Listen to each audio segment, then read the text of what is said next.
APMC 2020కి సంబంధించి document వెరిఫికేషన్‌లో ఏమేం documents తీసుకెళ్లాలో ఈ వీడియోలో పూర్తిగా డిస్కస్ చేసుకుందాం. మెయిన్‌గా ఇప్పుడు నేను చెప్పబోయే డాక్యుమెంట్స్‌లో ఏ ఒక్కటి మిస్ అయినా సరే డాక్యుమెంట్ వెరిఫికేషన్ అప్పుడు చాలా ఇబ్బందులు ఫేస్ చేయాల్సి వస్తుంది.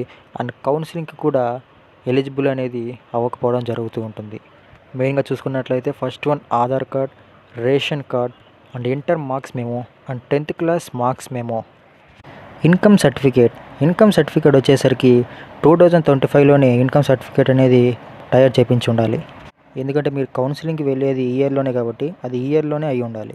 క్యాస్ట్ సర్టిఫికేట్లు వచ్చేసరికి పేరెంట్స్ ఇన్కమ్ 2.5 lakhs కంటే తక్కువ ఉన్నట్లయితేనే ఫీజు రియంబర్స్మెంట్కి అప్లై అవుతారు. అండ్ వైట్ రేషన్ కార్డు వచ్చేసరికి ఇది ఫీజు రియంబర్స్మెంట్కి ఖచ్చితంగా ఉండాల్సినటువంటి ఒక document.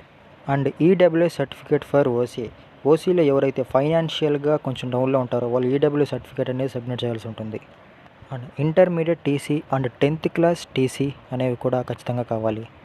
And 6th class to 10th class study certificate and intermediate study certificate.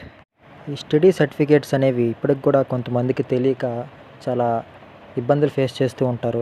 So మీరు చదివినటువంటి 10th క్లాస్ దగ్గరికి వెళ్తే ఈ సర్టిఫికేట్స్ అని ఇస్తారు. అండ్ ఇంటర్మీడియట్ కాలేజ్ దగ్గరికి వెళ్తే కనుక ఇంటర్మీడియట్ స్టడీ సర్టిఫికేట్ అనేది మీకు అవైలబుల్లో ఉంటుంది.